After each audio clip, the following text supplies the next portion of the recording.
May meeting of the Finger Lakes REMAC to order. The March meeting minutes are somewhere in cyberspace, so unfortunately we do not have those, and nothing to approve. So I guess we will go on to standing reports. Program Agency Coordinator. So we last week we had a pediatric tracheostomy management program that the FLREMSC folks came down and presented to our training and education committee and others that wish to attend. It was a pretty decent program, lasted about 45 minutes to an hour. They brought some of the various things.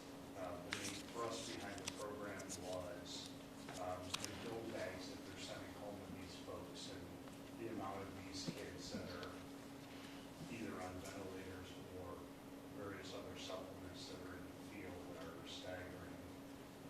Just in our region alone, there's about 12 to 15. So they showed us what the family is taking home with them. They have backups to backups. They're all well trained and they went through that process on their training. So very informative. I look to maybe bring them back at the annual conference, see if we can capture more of our providers. We'll be starting the conference planning for next year in February. We'll be starting that tonight. So if any physicians or any providers have lectures, if they, or subject matter that we may want to consider, please let me know. You should be doing that. Other than that, the office has been very busy. We're down Leanne, who is our office manager, and so I've been picking up much of that slack. Up all the numbers and stuff. John, so my understanding from Strong was that when there are patients in the region that are engaged with the ventilators, they're going to then notify the specific agency or the region? Well, it sounds like right now that they will be notifying me, and then I will notify both the 911 center and the service in which the individual resides. All they give me is a zip code, so they don't give me an actual street address, CAD system for obvious reasons. But most agencies, like we know that we have one right on the Ontario County, East County line that's event dependent and has been transported many times. So I mean, the services know generally where these folks are. I mean, my experience, the family is so ingrained in this training that they usually are well versed in. And many of them actually have an on-site private nurse as well. Got it. Thank you. FLCC Administrator Program Director. Where's Donna? There she is.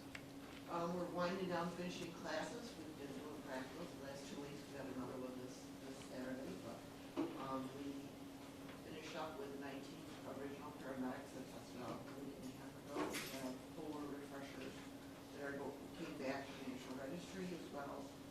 We completed about a dozen CFRs. We put through approximately 50 EMT students and 5 AEMT students. Should be hopefully all finishing by the end of the month.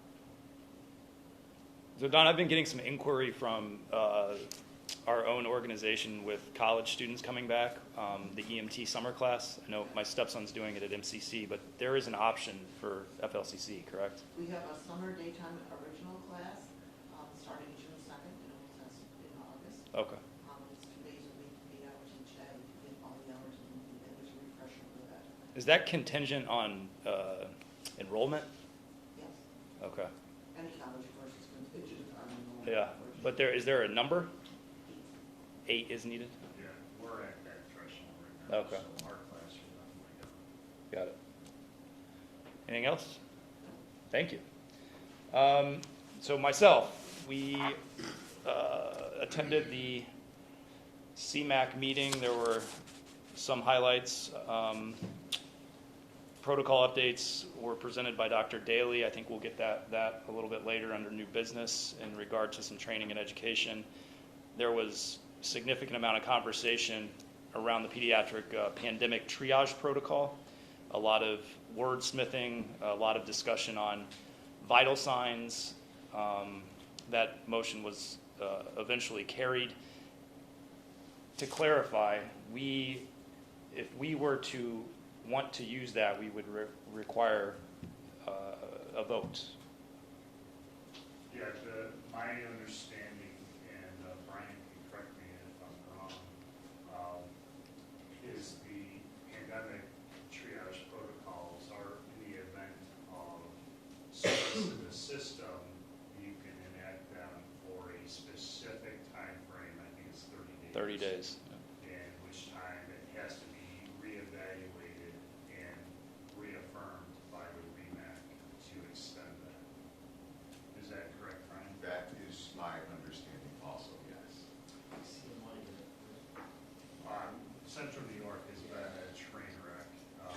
Yeah. They have, even before the pandemic, Central New York had off-road issues in their hospitals where it was taking it at some points greater than an hour to get, well, the pandemic's only made it worse, and then through staffing issues at the various hospitals, and so, yeah, there's still, as many of you know, on emails that we get for diversions, are on a rotating diversion,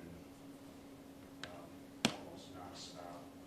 Yeah, and just to put the conversation into context with Dr. Cooper's presentation from the EMSC committee, I would say just short of an hour of discussion was involved around how you would word vital signs, being outside or within, Well, you should have been on the committee that wrote the thing. That was horrible. even more than an hour. Yeah. I love Art Cooper to death, but man, that guy can talk. So not to belabor that, but I think that the final document was something that at least the majority of people agreed upon. Another, I guess, highlight would be Dr. Daly had recommended adding buprenorphine naloxone to state formulary, and that was carried, correct, Brian? Correct. Yep. So how that impacts us, that would then, we would have that available. So it needs to be affirmed by the commissioner, and then it is added to the formulary, and then there's going to have to be, obviously, some sort of training module. Well, I think the idea of it being added to the formulary was that there's a protocol or a process that's going to be coming forward very shortly, but they knew that that was going to take more time than the full protocol to I think it's a Remo-specific pilot, go right? through the system. Yeah. That I don't know. I don't believe that. Well, there was this separate, the distinct pilot that is going out, but this was approved. No, For- well, the medications were approved to be added to the formulary, but there's no real, there wasn't a protocol or any, There's no protocol that has it in the. So it's in the formulary, but there's no protocol that Right. contains they it. use it in the protocol. Got it. correct. It's Yeah, they kind of put the cart before the horse. Yeah. It's Okay. an overdose. All right. Oh, well, we can use this new protocol because we already have the drug in the formula. Got it, okay. And then another highlight, there's continued discussion around a job description for a state medical director. Brian, any movement there? I'm not qualified, no. No, not that I've heard. Okay. And I'm actually trying to figure out if I can find it at the actual having the next state meetings. Okay. I didn't have many other highlights. Anybody else that attended the meeting? Anything I'm missing? Okay. RSI, RSA committee. So not really much this time around. We're going to be meeting probably in the next month or two to tidy up some things, tidy up our QA process, tidy up our training, and tidying up our documentation standards. I'll probably send out that email either today or tomorrow. The only other thing I have is, I think it's for new business, so. Thanks, Mike. Advanced Practice Committee and BLS Committee, there's no reports. New York State Bureau of EMS. Other than what I already talked about, I really don't have anything. I was going to try and figure out if I can get a hold of Al and see if they've actually decided on when the next state meetings are going to be. But other than that, happy EMS week, everyone, and that's it. Okay, thank you. Mercy Flight. We will be co-hosting a virtual education session with FLREMSC and the Pediatric Trauma Center on whole blood resuscitation for pre-hospital trauma patients. That's been circulated out, but if not, it's on our Facebook site. And that's going to be with Dr. Cotton at UT Health in Texas on Tuesday, June 7th. And we are in our final stages of building our whole blood program, so hopefully within the next month, we'll be carrying whole blood on all of our aircraft. We'll make sure to announce that out when it is actually official, but very soon. Otherwise, that's all I have. Thanks, Aaron. LifeNet, Guthrie? Nothing much new, really. Happy EMS week, of course. We're doing a bunch of the school DUI drills with folks, the LD safety classes. If anybody needs any, reach out to us. We're more than happy to accommodate, and a bunch of fire department open houses on the schedule. Great. The next listed item on the agenda is ground EMS agencies. Maybe we'll start around the room if anybody has reports.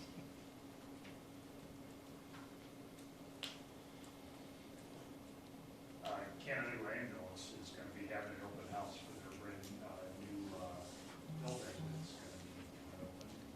That date is what? The 24th of this month at 10:30.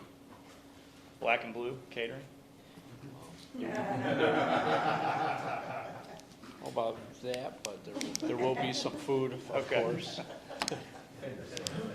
Chili. There you go. 10:30. That's right. Great, thanks. Anybody else? Much. Dr. Osborne Thompson. Not much to report. We continue to be challenged by high ED volumes and worse yet, high inpatient census. So it's difficult going, but we're all in the same situation. Thank I'd you. like to also thank Dr. Osborne and the folks at Thompson Health for the EMS week. They did breakfast for us yesterday and did a presentation on Hasten, some of the new stuff that's coming out and we're starting to get into. Pacing? Transvenous pacing. Yeah. Went over to transvenous pacing. Yeah. And there was also a good lecture about resiliency, right? All the challenge. Absolutely. I don't see anybody from, actually. Yeah, that's All right, nice. yeah. Sorry. Yeah, I'm Mike Bowen. So I'm Clifton and Newark. Well, one thing is we're going to put on an EMS conference in September. It's kind of more through Connie Bernetti, who's at RGH. But that should be good, and we'll definitely send more details when we have it. Also at RGH, but I'd really like to have we have a lot of medics doing our nursing stuff because we're so short on nursing, and that's actually been really good both ways. More specifically, working on something for where people in any of these hospitals come in just for a G-tube replacement, where, I don't know how you guys feel about this, but if the medic just brings the patient in, the doc, if they're okay with that, just switching or just replacing the G-tube, the same crew taking them out, because a lot of times these patients come in, they're in the hallway, the G-tube is replaced, and they wait for 24 hours for, there's not a lot of rigs, or you guys are all short-staffed, right? This is I don't know if anybody has any logistical, is this Al? silly thing to It's crazy. spearhead? Honestly, it's a Yeah. day by day. We are triaging everything. The biggest problem I'm going to see with that, if it's a busy day, Yeah. we got to get them out for emergency calls because some of these people, we transport 30, 40 miles. Right. So taking them out takes us out of service for a long time. Okay. Um, So waiting and then like another, Yeah, it really like a depends whole on, other ride. yeah. and- Okay. it depends. It really does for us. The other thing is that that would work good for commercial agencies, but Okay. for non-commercial agencies, they typically do not do return transfers, and they won't do return transfers. Okay. So you could, so if you, they bring a So it's like patient, policy thing. yep, so Okay. if a patient like that, and you say you have to bring them back, they won't do Internal it. policy, Yeah. for your department, you make that up, Mhm. right? Okay. Yeah, and I think these are all things that we're trying to figure out and work on, Sure. because it may make sense for them to take it back if they're going that way. So it could be something just like the triage nurse or provider being like, oh, is this possible for you guys? And if so, they just call the doc or other provider up there and just, I think it would be time dependent too, correct? Correct. yeah. I think from the ER perspective, the quicker you get to them, the more likely it is that that can happen. You know, Well, that's what I'm saying, yeah, sometimes the triage nurse just needs to let you know, because then you stumble upon them and the crew is left, so. Anyways, So it has to No be a different than a medically, return transfer. from the billing side too, it has to be a medically necessary return home, not just, oh, this person has a G tube and they put that and take it back. I see. Payers aren't gonna pay for that if it's not a medically necessary transfer. But I fill out some form, And you'd be surprised. like for that same patient, I fill out some form that like they can't walk, they need to wear a nursing home. That's it, yeah. That's medically necessary, right? Correct. Okay, all right. We're having a lot of issues with those because there's such a shortage of transporting these patients home. They could take a wheelchair van that's not accessible, so Yeah. a lot of people are signing that they're non-ambulatory. And then our crew gets their patient walked a stretcher, Okay. and now we're getting audited on those, and Okay. we don't get paid, so Okay. Yeah, the guy that does the audits and sits in the room. what an asshole. That minutes. How big's that target? And I think It's huge. the other issue, just speaking from the Wayne County EMS system, we should obviously find Europe the most. The first thing is we have a paramedic black card response system. Often those black cards will go right back in service, and we'll split the crew in half, and the crew will return to their base. Because we make help crews a lot of the time, so you lose an ambulance. The second thing I would say is that we're a paramedic first response agency, we're not a paramedic transfer back to home agency. Sure. And we're not an interfacility transport agency. We've actually been pretty good drawing the line at that we are a first response agency, and that's what our state mandate is. So we have no way of returning these people back home. I think the final thing is that it's not simply putting a G-tube in and turning them over, like keeping them on the gurney and turning them around.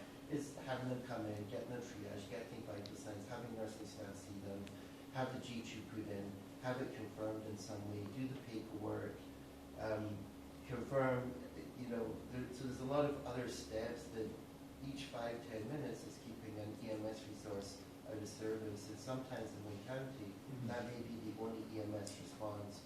So my question is, how do we justify waiting in a hallway on a check x-ray or a piece of paperwork or a printer to be rebooted when we've got a cardiac arrest 15 minutes down the road that we would be in service on? So I think we're resource limited. The reason it takes 24 hours, I don't think it takes 24 hours to get them out of the hallway, but the reason it takes that long to get them back is because the EMS services are prioritizing the EMS calls and call coverage. Sure. It's not just the calls, but it's having the resource available to cover the calls when we get them. And then when they're getting an additional resource that they can dedicate to transport back home, they're then saying, okay, you can have that resource once our primary mission is covered. Cool. Yeah, that's it. Thanks. And finally, I'm not sure that it would be well supported by some of the agencies would, some of the agencies wouldn't, and some of the agencies would. I mean, I'm not speaking for all, but there's certain commercial agencies that it's a significant source of income for them to. They've done negotiations, they've got billing in place, they've got other things in place, that it's income to their agency that they budget on, and there may be a lot of kind of internal squabbling about, well, our agency doesn't want to do it, our agency does, and ultimately we'll end up as combat at 3 o'clock in the morning in the hallway where some fire department wants to go back in service, and we've got some nurse asking for someone to be transported home. Looks like Geneva and Soldiers is next on the list. I don't have much else other than what has been echoed. You know, the volumes are back up, acuity's up. We continue to have some constraint with specialty transports, both because of receiving facility, bed issues, as well as sometimes when we do secure a location, there's extended travel time, and securing a transport unit to do those transfers can be challenging, as we all know. So that's about all I have. There is one thing I wanted to bring up, and Brian, you and I had the conversation recently. We had discussed this a few years ago with, I believe, Donna, your agency, and then this has come back up, that a patient requests transport. What is the verbiage in the in EMS law? And when we went back and found that the verbiage is that you should honor that request, but clearly if I request to go to Cleveland, that's not a reasonable request. But the only thing that we found within the actual literature was a memo from 2006 that states that the destination request should be honored, with the exception, of course, of patient stability, or if there are other protocols in place regionally, trauma protocols, stroke protocols, and then you would transport to the most appropriate destination. The other way that you could, I guess, get out of that is that having your own, an agency's own internal policy or protocol stating that you will not go out of a service area. Does anybody, this is more just for discussion, does anybody else have any comments on that specific situation? I believe that same article, there was something that within reason, is like a 50-mile radius or something, there's a wording with a certain mileage thing at one point. So what I found was it was from 2006. It is from the Bureau. I can't find anything newer, and there's nothing in that states mileage. Okay. It just says that you should honor the request unless ABC, and one of those is you have your own internal protocol or policy that states you will not go. But I don't know if it's explicitly you won't go this far, or what it is. So we have a policy at Wayne County, written policy, that we will take patients to, there's two criteria: commonly utilized destination hospital. So you can't say, hey, I want to go to Buffalo because, so if it's, as long as we routinely go to that hospital, and routinely is air quoted, Yeah. which is the first standard. The second standard is that we will only go one county further out from our county, geographically one county further out. So that in Wayne County essentially covers Monroe County, but allows us to go into Syracuse and that's basically a one county Yeah. radius that we use. We did litigate it, but we were involved in some element of litigation several years back, which generated that policy.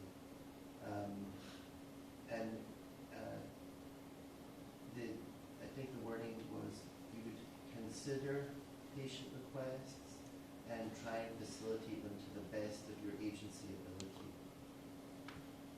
I mean, this might be naive, but shouldn't it be the medic's decision that the patients doesn't have unless they're a doctor or something like that, they don't have the medical knowledge of I need this level of care, this hospital provides this service and whatever.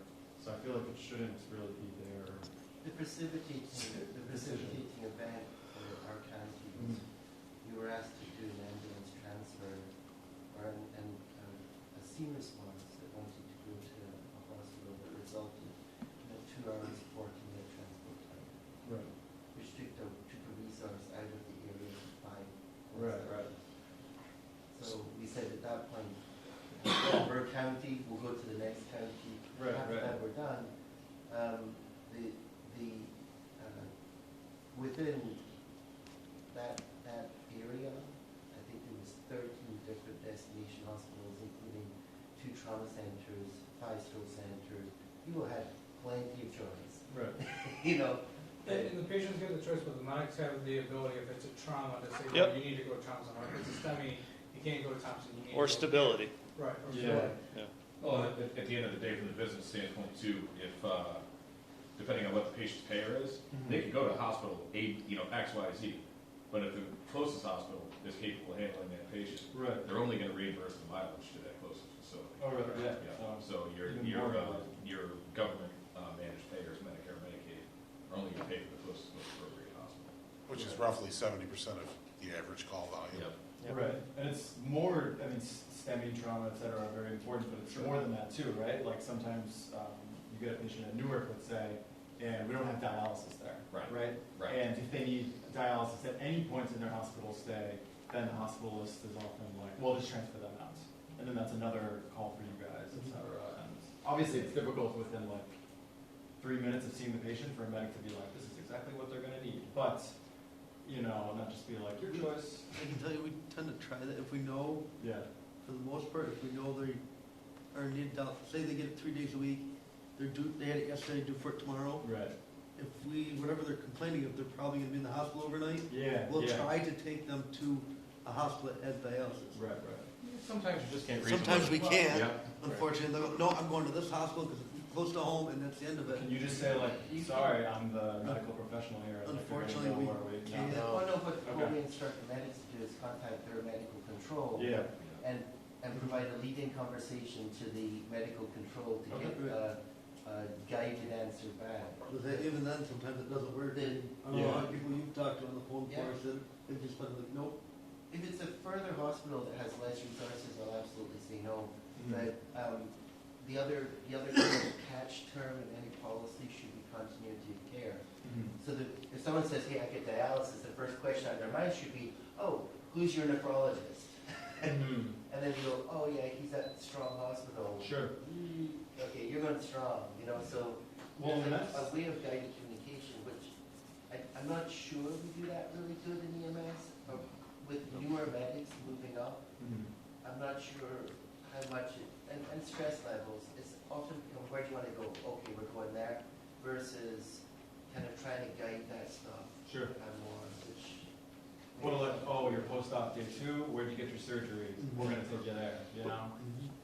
But the question of whether a patient may request, has a right to request a transporting destination, I think from an agency perspective, so long as there's a protocol, then that requirement is satisfied. Correct, Brian?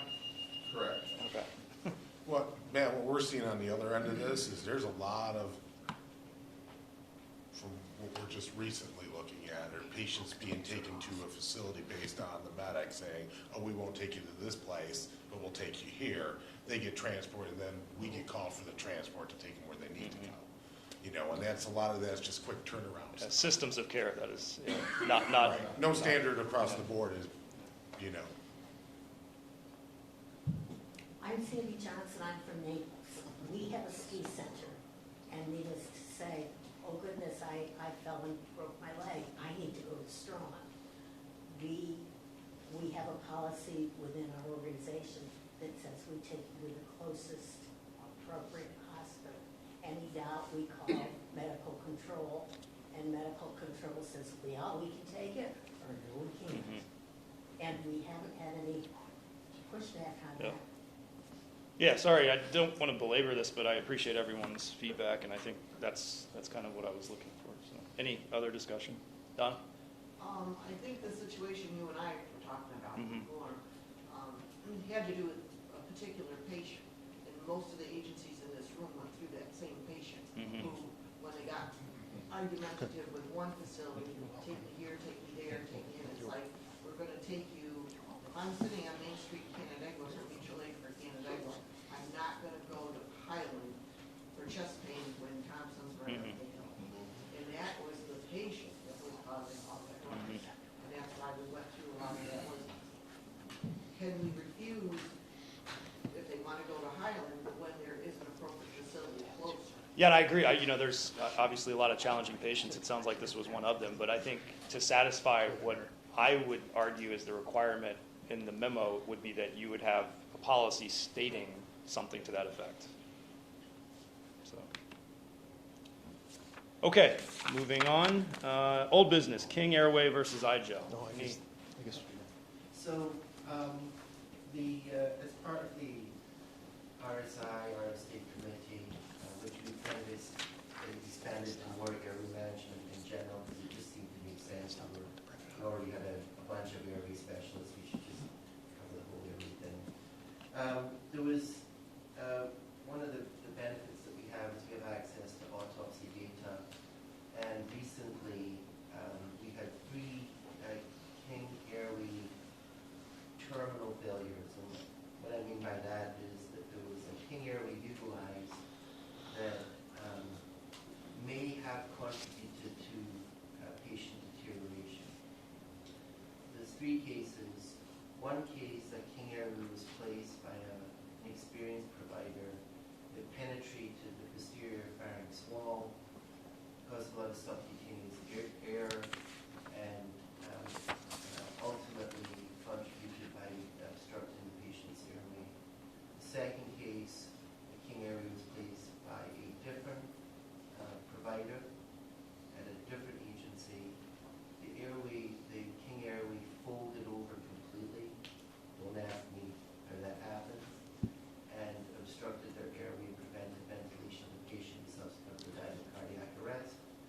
And the final case that they came up after we reviewed the 2 cases, it was a 3rd case, where once again the King airway was found to be folded in the esophagus and obstructing, applying pressure to the airway and obstructing the airway. So what that did is that then precipitated both a literature search and also a discussion.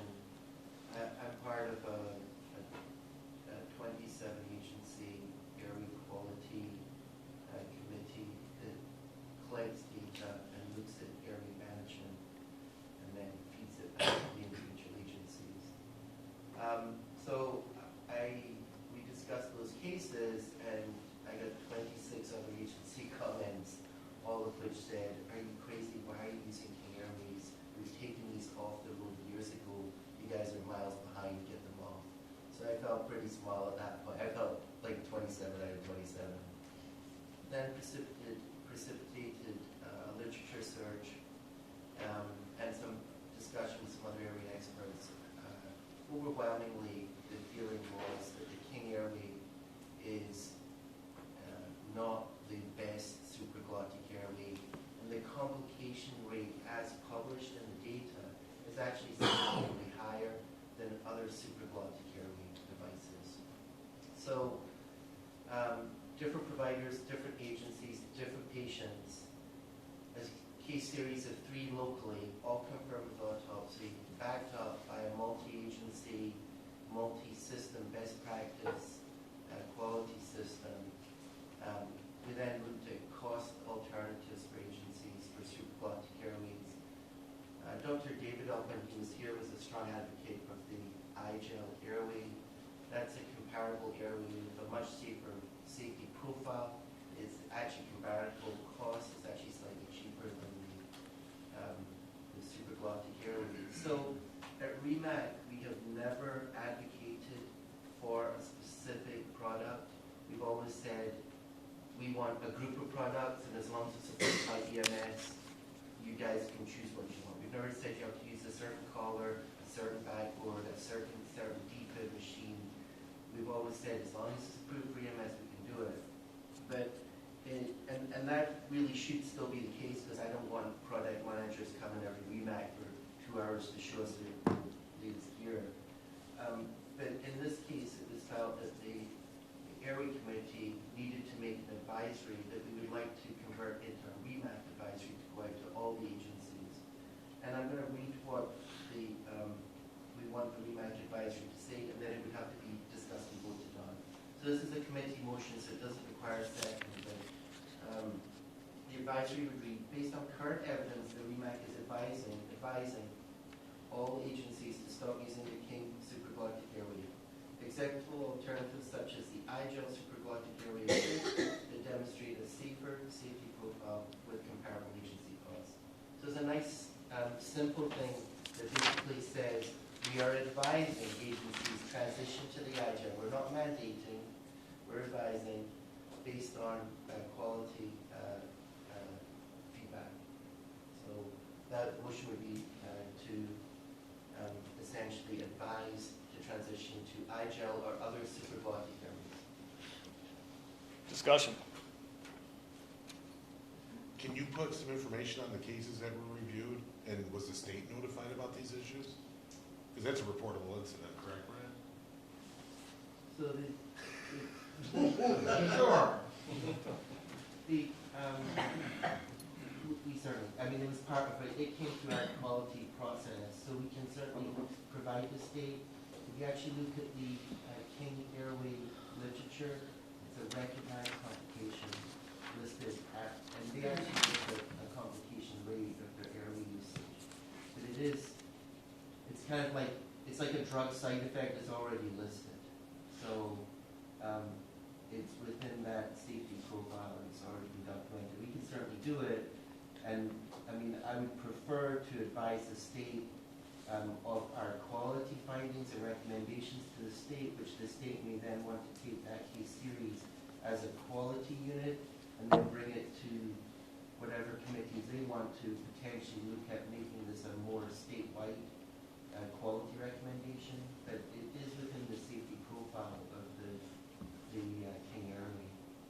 So I think from the SEMSCO level, I think there's already a recognition of that, albeit indirectly. There's a pilot project currently waiting, Brian, the commissioners. Dr. Murphy pilot project. Yeah, it's currently awaiting the commissioner's approval. I thought it received It had to have the stuff that we did at the last meeting sent back up to get her approval again. She had some questions, needs clarification. But they are doing a supraglottic airway pilot project through Dr. Murphy for supraglottic airways, and the only supraglottic airway that they're allowing to be utilized for that is the iGel. And one of the very nice portions of CMAC was her slide deck on education for an iGel. So Yes. if we want to steal that, I would recommend it. The transition, we've always ever said it's a supraglottic airway. We've never actually labeled it. Dr. David strongly advocated years ago for the iGel when it first came out. There is published data that shows a higher complication rate with King versus other supraglottics. So I think. Further discussion? If I recall, the price point's rather similar. It's actually $2 cheaper. Yeah. Cheaper with a longer shelf life. Cheaper, longer shelf life, Yeah. and same training. It doesn't require any additional training. Yeah. Because the supraglottic, all you have to be done is trained at the agency level. I think Jason did our training at Wayne County. We transitioned at Wayne County MS in time to complete iGel. So it was an easy change for us. It was a 10-minute thing, and actually completely supported by the medics when we saw the cases. And we had discussed at the last Advanced Airway Committee, trying to find some, randomized control trials, but that's obviously very difficult to do with these. So I think a lot of it's retrospective data. I don't know if it would help us, maybe it's certainly my impression of the literature review is it's definitely non-inferior, with regard to complication rates. So. The only thing I know with the iGel is we want to put out the OG tube training more proactively, because I believe the iGel's recommendation is that the OG tube has to be placed where it's worked properly. And it has the hole for the OG tube to go. It does have the OG tube, but we actually still, you did the original protocol for the OGs way back when. Right. In the training. So, OGs are previous protocol said. It's not essential in cardiac arrest that OG goes down. And the wording and the packaging is it can be used with or without. Just out of curiosity, what are our ALS units out carrying? We're transitioning. And I don't think Dr. Surratt's Transitioning recommendation. to or from. Two. To I don't think Dr. Surratt's recommendation is to throw away your 3 pieces of the cans. Well, that's why I just wanted to make it an transition. advisory, as if when you're going out to buy them, Correct. buy these ones, don't buy these ones. Correct. I mean, there are some agencies in Wayne County that still use Kings. I know Ontario does. Well, and my feeling is that these agencies, they don't know what they don't know, right? That's So kind of why I wanted to see if you guys could include something literature-wise, because these people are going to get an advisory piece of paper, and, it'd be nice to be if they were. Maybe not the case studies specifically, but maybe the reference documentation, we can attach that. So with that, I guess, addendum, it's a committee motion, so we should do a roll call vote. Yeah, so keep in mind, it's just the physicians that Yep. are voting. Yep. Okay. So Dr. Glick, I vote for it. Dr. Syrett, Yes. Dr. Cullen's not here, Dr. Montesano, Yes, I approve. Dr. Osborne. Aye. And then you get Dr. Taylor. Yep, Yeah. he's not on this list. Dr. Taylor? Yes. Okay. And I am also a yes. So the motion carries for the advisory that the REMAC recommends iGel supraglottic airways. Thank you, Jamie. New business, AMT guidance. I May I? received this from, oh, yep. Old business, we talked about response times at the REMAC last meeting. Is that gonna be, is that just died, or are we gonna continue figuring that out? I didn't see it on the agenda. John? I don't recall it else, I'll have to go back and look at it. Okay. Can we get that back on for next meeting? Sure. Thanks. Thank you. So new business, AMT guidance. There was a advisory dated April 14th from Albany, the REMO, with the collaborative protocol updates and a YouTube video on some education. And I think after some of us spoke, our recommendation would be not to duplicate education, but maybe to perhaps utilize the education that they provided. Yeah, so what this is over the course of the last couple of years, they found that some of the CMAC actions for updating or modifying a few of the protocols had not been pushed out because they were sitting and waiting for commissioner's approval. And then they finally were able to secure commissioner approval, so they just blasted out all the changes and didn't tell anybody and so forth. So REMO actually, the Albany area, FLREMSC and REMAC just put out a little training guidance. Essentially, it's a YouTube presentation highlighting the changes. There's 2 new medications added to the formulary, and then we'll just have our providers do an attestation that they completed such training, as long as the docs are okay with that. Any discussion? Motion or just one? Is that a requirement for What's that? the remote training, any of the? Well, I mean, protocols I would, Required, or is it? I would think so. Yeah, I would think that they would have to perform the attestation and watch the video. Because these are 2 new drugs that, at least the 2 that I saw that, EMS has never traditionally used. Is that attestation when CMY? Yes. Any other discussion?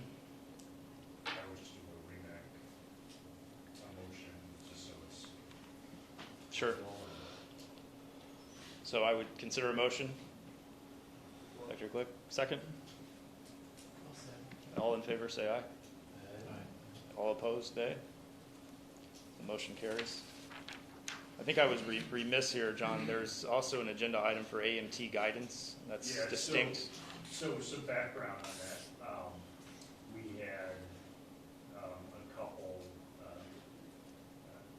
occurrences where we had one of our brand new EMTs that was a little overzealous, let's say, and trying to do some AEMT assist set up in lieu of calling for ALS. When they were going to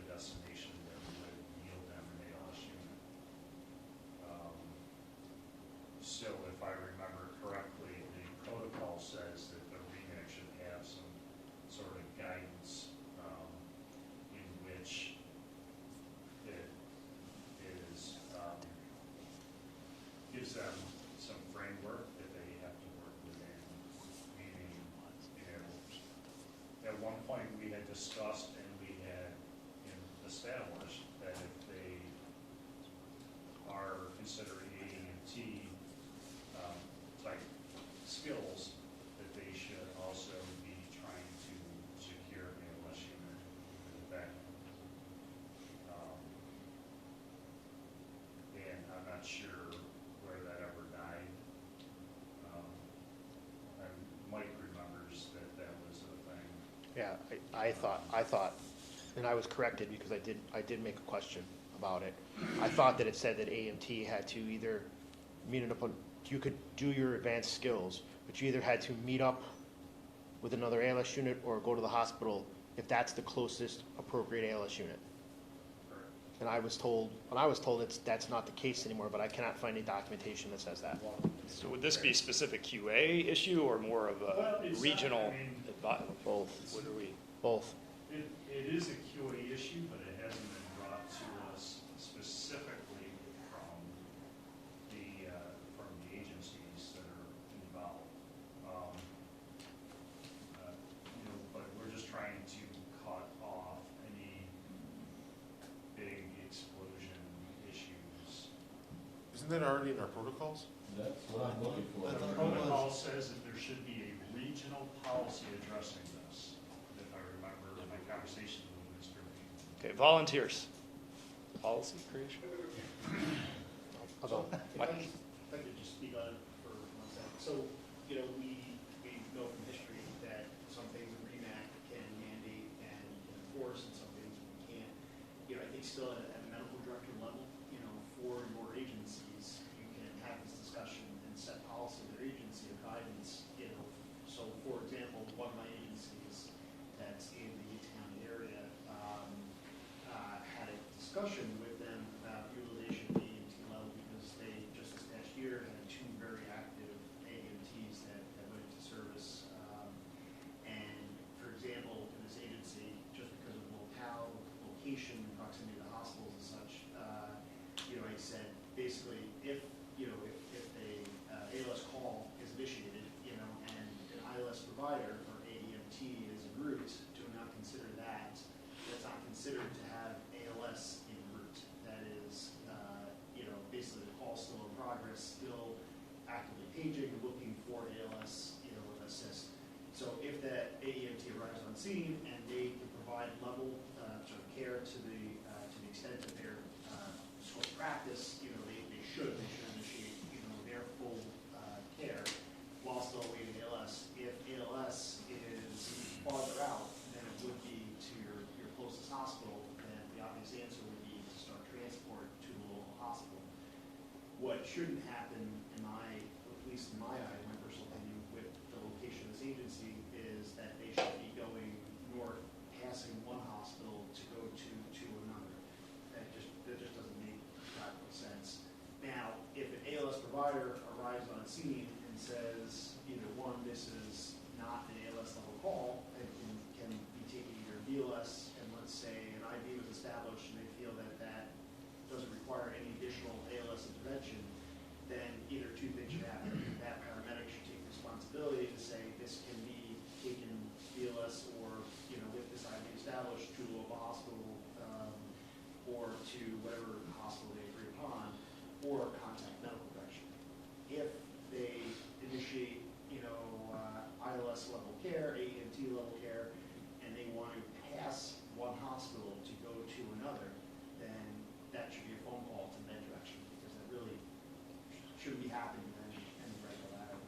I agree. I don't know if that helps. That's kind of the conversation, I had with that agency. I think there should be some wording too, like not only closest hospital, but at least an attempt to make a notification to ALS. I know in the cases that I've reviewed that brought this conversation to John, there was no attempt to make any attempt to get ALS or go to the closest hospital. Yeah. So I think Or wording comes would be probably needed for that. Does that fall back under the 911 centers as well, though, for not dispatching ALS? Well, so the call goes out BLS, and it's, BLS level call, BLS level call, and AEMT arrives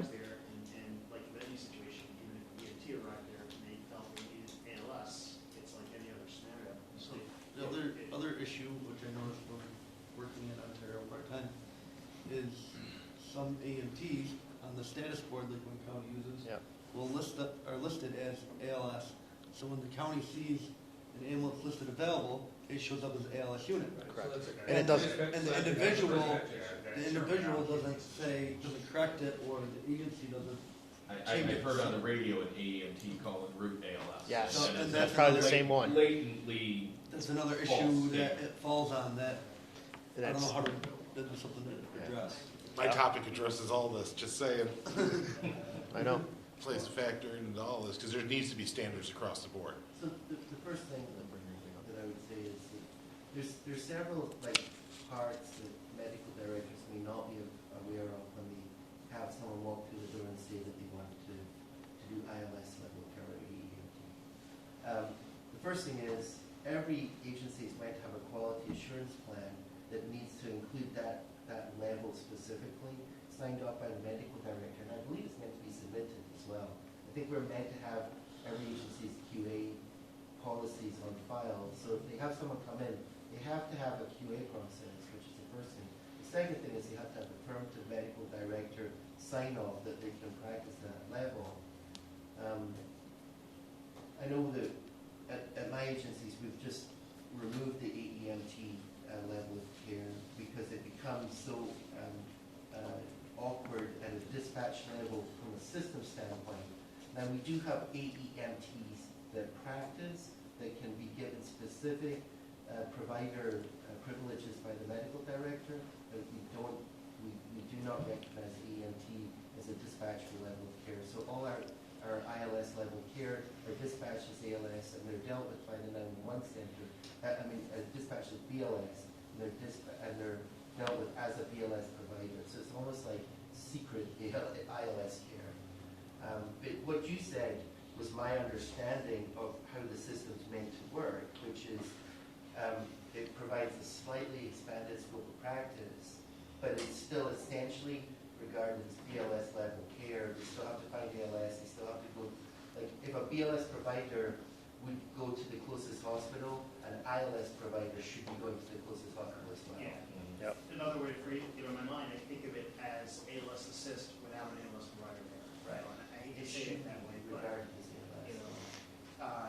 if let's say it's a cardiac call and an IV is established so that when the paramedic got there, they can start, initiating, ACLS. If it's obtaining a 12 lead without interpretation, just so that, the arriving paramedic can see serial EKGs or at least have it ready and done in hand. And then, there is some, not to be more complicated, but some like slight tweaks in like certain emergencies like anaphylaxis and stuff like that, but not, the idea is to kind of have that patient ready for, My suspicion is that this is one or two providers that are agency hopping just now, trying to find agencies that can settle out to provide ILS care.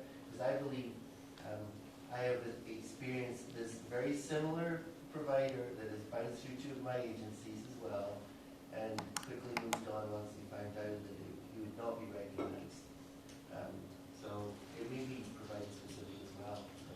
Can I recommend that we just have a small committee of 2 or 3 people draft some sort of language that we want to have accepted universally, and then we can present that in July.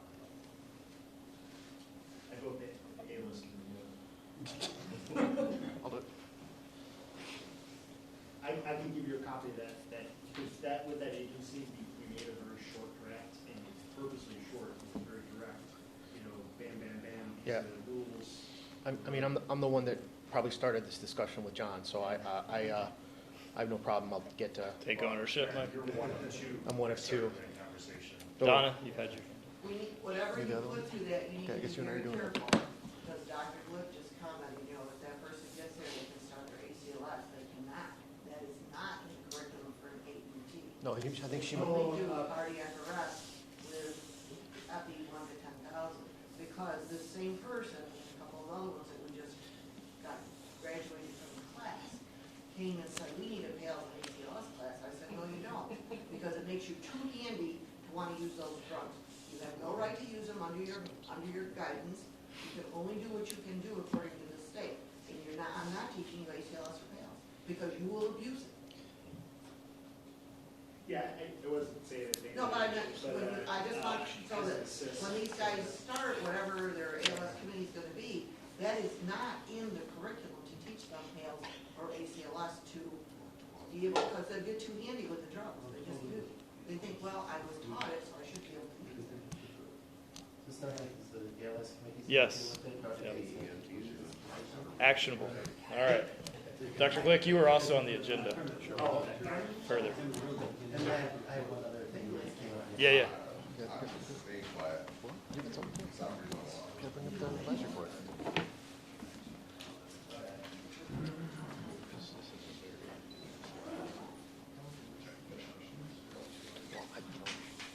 I'll hold it, but like, mine's at one point, paramedic wants, but. So I need to get out of the way. Am I in the way? Huh? So while this is loading up, Yep. just.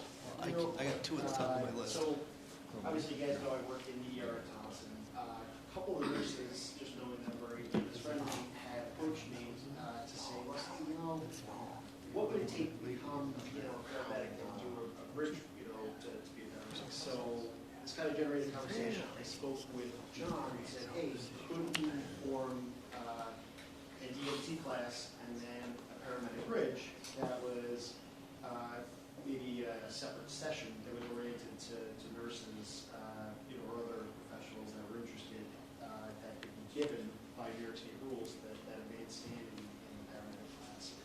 And there's some interest. So I probably have like 5 or 6 nurses that are interested. So for the reason I mentioned this is for the other healthcare systems. If you guys hear of anyone that's interested or even, you know, Mercer might like that, you know, because I think you guys have policy or a lot of nurses that are doing the bridge. You know, my goal would be to make it more geared towards nursing and, how do I say, eliminate some of the, yeah, you know, and instead of being able to answer some more basic questions, be able to answer more advanced questions, spend more time on that stuff. So if anyone has any nurses that are interested, or PAs, or anyone who's allowed to be given that advanced standing by New York State rules, feel free to email me. It's just scott.glick@gmail. Or if you send an email to John, I'll forward it to me. But I just kind of, this level, just want like an interest level. And then I can send an email out to everybody and say, you know, what would work. So, What, did we have a bridge program? Yeah. yeah, We but do. for right now, you know, it's on an individual basis, you know, and I think the way it is, you have to go, you sit through the EMT, then you register into a refresher, you attend certain core sessions, and then you, Want to cut that down, or? well, you know, I guess more for the EMT basic class, to be able to have it just versus so that you can hold that class, cut out maybe some of the more basic, you know, PowerPoints, and be able to answer some more detailed questions, you know, and I know the hours are the hours, you can't get out of the Can't get hours. out of the Yeah, but at least you'll be, nurses may feel more comfortable around nurses, you know, and The other part that goes with that is there has been a state policy for many years on advanced standing, and EMT is not anything that allows advanced standing. well, that's what I was saying, the original, they would have to sit through complete completeness, but the You can try to get a waiver on You can do- clinical time, in the ER and things yeah, like that. yeah, it's a work in progress, you know, but the idea would be that you sit in similar company. Surprisingly enough, too, at the EMT level, there was no requirement Yeah. that Correct. they see a patient ever. Yeah. So- I would say that there is benefit There's to the nurses requirement doing for more it. time. So that's- Yeah, but you can do it with simulation. You don't have to be in the field. You have to have 10 patient, a minimum of 10 patient contacts. Regionally, that's not a state mandate. If you look at the new stuff that's out, there's 10 patient contacts. Which could be done by All simulation. right, well, I don't want to derail too much. Well, you know, something we could work on, if anyone generates interest among any other healthcare systems, organizations, you know, feel free to email me. I think a lot of the conversation was generated coming out of, you know, coming out of the pandemic, being in a pandemic. Would you be able to do that remotely? whatever, I'm open to whatever we're allowed to do. Much I want to. Okay. Probably Also, practical sessions, so hybrid would be a possibility. Yeah, it would be more of a hybrid. Yeah, and then, you know, you could, it's a, we'll call it our own little pilot, you know, and, you know, for good cause. So that's one thing. The other thing, just briefly, you know, I think there's a first REMAC since that area moves crash. You know, we probably should have a moment of silence, you know, to respect that.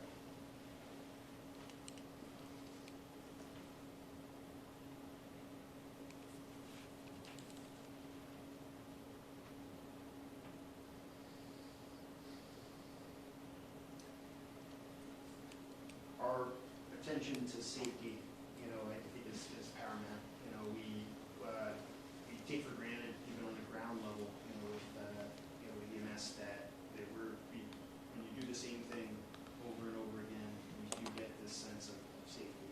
And I would imagine that morning when they were leaving to go on a training